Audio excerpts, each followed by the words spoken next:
ఓడిపోయిన తర్వాత మనం మళ్ళా ప్రజల్లోకి ఎలా వెళ్ళాలి? ప్రజల మనసులు ఎలా గెలుచుకోవాలి అని ఆలోచించాలి గానీ, కుమార్ రాజా ఇసుక అమ్ముతున్నాడు. కుమార్ రాజా బియ్యంలో రూ. 6 తీసుకుంటాడు. నాకేం రాలేదని బాధపడుతూ, కుమార్ రాజా నిమ్మకూరు, కోసూరు పశ్చిమర్రులో చేపల చెరువులు దోచేశాడు.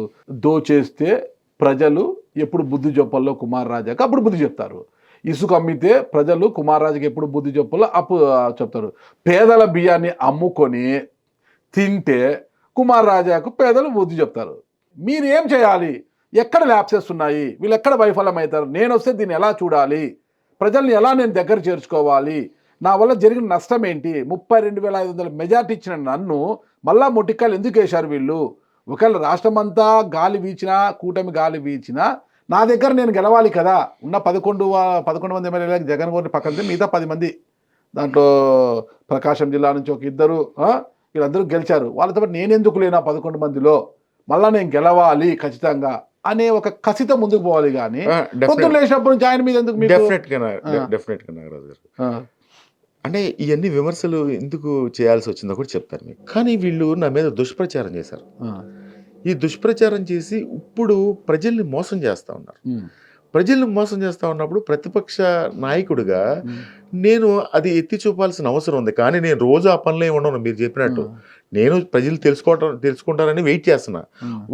ఒక రోజు నేను మా జిల్లా అధ్యక్షుడిని తీసుకొచ్చి ఏదో ఒక చిన్న సమస్య మీద పామర్ వస్తే అసలు ఇతని వయసు ఎంత, ఇతని అనుభవం ఎంత, మా పేరు నాని గారిని ఇష్టం వచ్చినట్టు మాట్లాడాడు.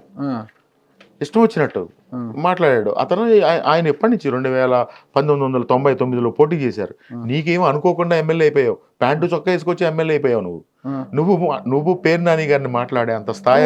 వరలరామయ్య గారు సీనియర్ అవ్వచ్చు అండి, వరలరామయ్య గారు సీనియర్ అవ్వచ్చు. కానీ నువ్వు ప్రజల్లోకి వచ్చి 2.5 సంవత్సరాలు అయింది. నువ్వు ఏదో నీకు అదృష్టం కలిసి వచ్చి నువ్వు ఎమ్మెల్యే అయిపోయావు. నేను కూడా అదే అంటున్నానండి. నేను ఏది హైట్ చేయట్లేదు. అతను పేరు నాని గారు లాంటి వాళ్ళని విమర్శిస్తే అప్పుడు అసలు నీ సంగతి ఏంటని నేను మాట్లాడా. డెఫినెట్ గా ప్రజలు చూస్తున్నారు. నేను కూడా వెయిట్ చేస్తున్నా. ప్రజలు చూస్తున్నారు. రేషన్ బియ్యం ఏంటి, లేకపోతే చిన్న చిన్న ఉద్యోగాలండి. ఆ ఉద్యోగాలు కూడా 5 లక్షలకు 6 లక్షలకు అమ్మేస్తున్నాడు. నేను 35 ఉద్యోగాలు షిఫ్ట్ ఆపరేటర్ ఉద్యోగాలు ఇప్పించాను. నేను ఎమ్మెల్యేగా ఉండగా నేను ఎప్పుడు మంచినీళ్ళు కూడా తాగలేదండి ఎవరి దగ్గర. ఆ 35 మందిని మీరు ఎంక్వైరీ చేసుకోండి. కానీ ఇతను ప్రతి షిఫ్ట్ ఆపరేటర్ ఉద్యోగానికి 5 లక్షలు 6 లక్షలు వసూలు చేస్తూ ఉన్నాడు. అసలు నీకు ఇది SC constituency. Doctor B R Ambedkar garu ఈ రిజర్వేషన్ ఎందుకు తీసుకొచ్చారు? ఈ కింద వర్గాలను పైకి తీసుకురావాలని. పేదోడు ఉంటాడు, నువ్వు ఉద్యోగం జీవితకాలం చెప్పుకుంటాడు. అదే తప్ప 6 లక్షలు అప్పు తీసుకొచ్చి ఈ 22,000 వచ్చిన దానిలో దానికి వడ్డీలు కట్టి అసలు జీవితం ఏమవుతుంది? అసలు నీకు అసలు నువ్వు ఏ కాన్సెప్ట్లో వచ్చావు అనేది తెలియాలి కదా. కరెక్ట్. షిఫ్ట్ ఆపరేటర్ గురించి మీరు అంటున్నా మీ ప్రభుత్వ హయాంలో మళ్ళీ మీరు ఏదో కంపేర్ చేయొద్దు. నేను చెప్పేది వినండి. నా ప్రశ్న, మీ ప్రభుత్వ హయాంలో కావచ్చు, అంటే వైసీపీ హయాంలో కావచ్చు, ఇప్పుడున్న కూటమిలో కావచ్చు, రాష్ట్రంలో అంటే 175 నియోజకవర్గాల్లో 90% మంది ఎమ్మెల్యేలు అప్పుడు కావచ్చు ఇప్పుడు కావచ్చు షిఫ్ట్ ఆపరేటర్ని పప్పులు బెల్లం అమ్మినట్లు అమ్ముకుంటున్న ఘనత మీ ఎమ్మెల్యేలది. నాకు తెలియదు. 8 లక్షల నుంచి 10 లక్షలు 10 లక్షలు ఎమ్మెల్యేకి ముడితేనే షిఫ్ట్ ఆపరేటర్. ఈ రోజు కూడా పెద్ద వ్యాపారం. వాళ్ళ ఏరియాకి సబ్ స్టేషన్ వస్తుందంటే మా జోబులో 8 లక్షలు పడిపోయింది అన్నట్లు ఎమ్మెల్యేలు గతంలో అదే ఉంది, ఇప్పుడు అదే ఉంది. 10% మీరు నాకు తెలుసు. నాగరాజు గారు మీకు లిస్ట్ ఇస్తాను. 10% 35 మంది లిస్ట్ ఇస్తాను. 35 మంది లిస్ట్ ఇస్తా. మీరు ఊరికే ర్యాండమ్ గా 4-5 ఫోన్ చేయండి. డెఫినెట్ గా డబ్బులు ఇచ్చిన వాడు డెఫినెట్ చెప్పేస్తాడు. ఆపమండి.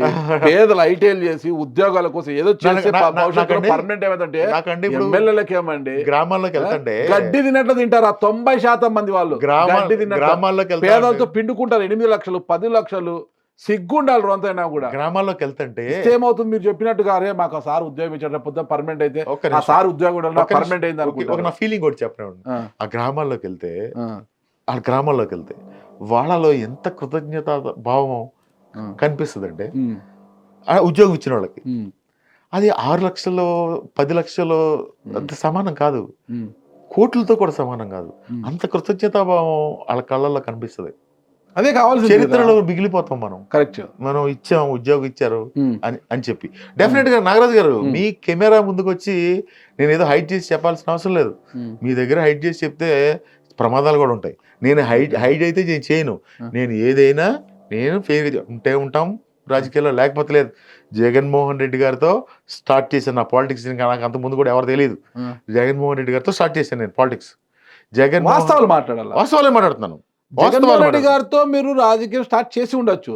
రాజకీయంగా మిమ్మల్ని ప్రోత్సహించింది ఇప్పుడు కూటమి ప్రభుత్వంలో ఉన్న మంత్రి కొలుసు పార్థసారథి గారు. ఒక్క మాట వినండి సార్, మీరు ఒక్క మాట వినండి. ఆ రోజు నేను మేలు పొందింది నేను ఇప్పుడు మర్చిపోను. కొలుసు పార్థసారథి గారు ప్రస్తావన తీసుకొచ్చారు కాబట్టి మీకు చెప్తా. కొలుసు పార్థసారథి గారు నాకు 2012లో పరిచయం హైదరాబాద్ లో. పరిచయం అయినప్పుడు ఆయన మా జిల్లా అధ్యక్షుడిగా 2014 తర్వాత ఉన్నారు. కొలుసు పార్థసారథి గారు వైఎస్ఆర్ కాంగ్రెస్ పార్టీలో జాయిన్ అవ్వకముందే మా మదర్ బాపులపాడు జెడ్పీటీసీగా కంటెస్ట్ చేశారు. ఆ కంటెస్టింగ్ అయిన తర్వాత 2 నెలలకి కొలుసు పార్థసారథి గారు వైఎస్ఆర్ కాంగ్రెస్ పార్టీలో జాయిన్ అయ్యారు. నాకు అత్యంత సన్నిహితులు అనేది మాత్రం వాస్తవం. అప్పుడు ఉప్పులేటి కల్పన గారు పార్టీ మారిన క్రమంలో కొలుసు పార్థసారథి గారు, తలసిల రఘురామ్ గారు వీళ్ళిద్దరు కలిసి ఉండేవాళ్ళు. వీళ్ళిద్దరు కలిసి నన్ను ప్రపోజల్ తీసుకొచ్చారు. ప్రపోజల్ తీసుకొచ్చి ఆయన జిల్లా అధ్యక్షుడిగా ఆయన వెళ్ళి నా గురించి చెప్పాడు. నాకు టికెట్ ఇచ్చే వరకు బాధ్యత తీసుకున్నాడు జగన్మోహన్ రెడ్డి గారి దగ్గర. నేను కాదనట్లేదు. కానీ మీరు ఇప్పుడు మా జిల్లా అధ్యక్షుడు పేరు నాని గారు, నేను అప్పుడు ఆయనతో ఎంత సన్నిహితంగా ఉన్నాను, ఇప్పుడు పేరు నాని గారితో కూడా అంతే సన్నిహితంగా ఉంటా. జగన్మోహన్ రెడ్డి గారు నాగరాజు గారిని పార్లమెంట్ అధ్యక్షుడిగా పెట్టినా నేను నాగరాజు గారికి వచ్చి బొకే ఇచ్చి నమస్కారం పెడతా. నేను అనేది ఒకటే, ఇది నా ప్రిన్సిపల్, నా సిద్ధాంతం. సరే, కొలుసు పార్థసారథి గారు నేను ప్రయాణం చేసాం, ఇద్దరు ఎమ్మెల్యేలుగా గెలిచాం. ఆయన సీనియర్. తర్వాత ఆయన జగన్మోహన్ రెడ్డి గారితో విభేదించారు. నేను మ్యాక్సిమం ఆయన నాకు చేసిన దానికి నేను ఆలోచన చేసి ఆయన ఈ పార్టీలో ఉండాలని చెప్పి ఆఖరి రోజు కూడా జగన్మోహన్ రెడ్డి గారి దగ్గరికి బతిమలాడి తీసుకెళ్ళాను నేను. ఆయన పార్టీ మారే రోజు కూడా నేను, అయోధ్య రామరెడ్డి గారు, మరి రాజశేఖర్ గారు జగన్మోహన్ రెడ్డి గారి దగ్గర తీసుకెళ్ళి ఆయన పార్టీలో ఉండేడానికి చివరి వరకు కూడా కృషి చేశాను. కృషి చేసిన తర్వాత నేను వచ్చిన తర్వాత ఆయన ఫేస్ చూశాను. నేను ఫేస్ చూసిన తర్వాత ఈయన అసలు ఈ పార్టీలో ఉండేటట్టు లేరని చెప్పి నేను ఆయనకి చెప్పా, సార్ మీకు నమస్కారం, మీరు నాకు మన స్నేహం అనుకోండి, లేకపోతే మీరు నాకు నేను మీ శిష్యుడిని అనుకోండి, నాకు మెయిల్ చేశారు, నేను మెయిల్ చేయలేదు అనట్లేదు, కానీ నేనైతే పార్టీ మారలేను. ఆయన నన్ను అడగలేదు, అసలు ఆయన నన్ను అడగలేదు. నేను పార్టీ మారలేను, మీరైతే పార్టీ మారిపోయేటట్టున్నారు, నాకేదో కొంచెం నాకు అనిపిస్తుంది అట్లా. దయచేసి మనం ఇంకెప్పుడు కలవలేము, చూసుకోలేము, మన ఇద్దరికి తగాదా కూడా వస్తుంది. నేనండి పార్టీ వేరంటే ఆయన ఆ పార్టీలో ఉన్నాడు, ఆయన ఏమో వచ్చి ఆ ఎమ్మెల్యేతో తిరుగుతాడు, ఆయన ఎమ్మెల్యేతో ఉంటాడు. మాకున్న పరిచయం అది వేరు. నాకు వచ్చి ఆయన ప్రచారం చేశాడు, మీకు వ్యతిరేకంగా, నాకు వ్యతిరేకంగా ప్రచారం చేశాడు. అది పార్టీ సిద్ధాంతం. కైలా అనిల్ కుమార్ ఓటేద్దనే కదా, అది నాకు మనసులో ఉండదా? మనిషి కదా. 2012లో మిమ్మల్ని రాజకీయాలు ఉంటదండి, నాకు ఉంది. నేను చెప్తున్నాను కదా. అయితే నేను ఆయన చెప్పి నమస్కారం పెట్టి పాదాభివందనం చేసి వచ్చేసా. నేను ఈ రోజు వరకు నేను ఆయన గుమ్మం ఎక్కలేదు. నాకు 2 సార్లు ఎక్కడ బయట కనిపించారు. నేను అనేది ఏంటంటే, రాజకీయాల్లో సిద్ధాంతం మార్చుకునే తత్వం నాకు లేదు. జగన్మోహన్ రెడ్డి గారితో నా రాజకీయం స్టార్ట్ అయింది. నాకు బీఫామ్ ఇచ్చింది జగన్మోహన్ రెడ్డి గారు. ఏంటి, మళ్ళీ 2వ సారి టికెట్ ఇచ్చారు, చాలా మంది చేంజ్ చేశారు. ఈసారి ఇస్తారా? డెఫినెట్గా ఆయన ఒకవేళ 2 సార్లు పోటీ చేశాను. ఒకవేళ జగన్మోహన్ రెడ్డి గారు నన్ను అనిల్ నువ్వు పోటీ చేయొద్దు అన్నారు అనుకోండి, ఒక మాట మాత్రం అడుగుతాను, సార్ కారు డ్రైవర్ అన్న ఇవ్వండి సార్, మీతోనే ఉంటాను, నాకేం ఎమ్మెల్యే అవ్వాల్సిన అవసరం లేదు, నేను నా స్థాయిని మించి నాకు ఎమ్మెల్యే ఇచ్చారు. జగన్ కారు డ్రైవర్ అయితే చాలు, జగన్ గారు కారు డ్రైవర్ ఇవ్వండి సార్, నేను మీతో ఉంటాను. మీరంటే నాకు ఒక ఇది మా కుటుంబానికి మా మదర్ని కూడా అలాగే బాగా డ్రైవ్ చేస్తారు మీరు కారు? డెఫినెట్గా లైసెన్స్ ఉందా? అన్ని లైసెన్స్ ఉంది, అన్ని ఉన్నాయి, మీరు టీచ్ చేయొద్దు. నేను అప్పుడు కాలేజ్ ఎగ్జాంపుల్ చెప్తా ఉన్నాను. ఇది కాలేజ్ మీరు అన్నారు కదా 3వ టికెట్ ఇస్తారా అన్నారు అంటే కదా. కొత్త వారి కోసం చాలా నియోజకవర్గాల్లో అన్వేషణ బట్టి చేస్తున్నారంట, భూతద్దం పెట్టి వెతుకుతున్నారంట. ఈ అన్వేషణలో ఈ భూతద్దంలో ఎవరైనా కొత్త వారు జగన్మోహన్ రెడ్డి, ఎందుకంటే వైసీపీలో అనుకోకుండా ఎవరెవరికో పదవులు వచ్చేస్తాయి, ఎవరెవరో అందలం ఎక్కేస్తారు, పైన ఉన్న వాళ్ళు కింద పడిపోతారు అనుకోకుండా, కింద ఉండేవాడు పైకి ఎక్కింటాడు. ఇట్లా అలా జరుగుతుంటాయి. ఇదంతా వైసీపీలోనే జరుగుతుంది. ఇది మీ సార్కి ఎవరి మీద ఎక్కువ ప్రేమ ఎవరికి వస్తుంది తెలీదు, ఎవరి మీద కోపం వస్తుందో తెలీదు. కాదని నిబద్ధత కలిగిన నాయకుడు ఎవరు? జగన్మోహన్ రెడ్డి గారు. మీరు అట్లా మాట ఇస్తే మనం బీసీ సామాజిక కొలుసు జగన్మోహన్ రెడ్డి గారు రాజశేఖర్ గారి మంత్రి దగ్గర కొలుసు పార్థసారథిని ఏ ఉద్దేశంతో ఒక యాదవ్ సమాజ వర్గానికి చెందిన వ్యక్తిని తొక్కిపడేసి తన పరివారము తనకు అనుచరులైన వాళ్ళకి అసలు అనుభవం లేని వ్యక్తులకు మంత్రి పదవులు ఇచ్చి అందరం ఎక్కువలేదా? కొలుసు పార్థసారథి మీ ప్రభుత్వంలో ఎందుకు మంత్రి? మీరు సమాధానం చెప్పేది కాదు, అది మీ పార్టీ చెప్పాలా. కొలుసు దీంట్లో అవమానంతోనే కదా మీ పార్టీ మారింది. అసలు పట్టించుకోకుండా సారథి గారికి మంత్రి పదవి వస్తే సంతోషం. అవును, కానీ అంత పెద్ద రాజకీయాలు నేను డిస్కస్ చేయను. కానీ చెప్పేది కాదు, అంత పెద్ద రాజకీయాలు నేను డిస్కస్ చేయను. కానీ నేను కూడా సంతోషించేవాళ్ళు మొదటివాడిని ఉండేవాడిని. కానీ జగన్మోహన్ రెడ్డి గారు, నేను దాన్ని చూశాను. మాట ఇస్తే ఆయన మీరు అన్నట్టు ఎవరిని దింపుతారో ఎవరిని లేపుతారో అని అన్నారు చూసారా, అది తప్పు. మాట ఇస్తే ఆయన ఆ మాట మీద ఉంటాడు. కానీ మనం సూసైడ్ చేసుకోవాల్సింది ఆయన దగ్గర రాజకీయంగా.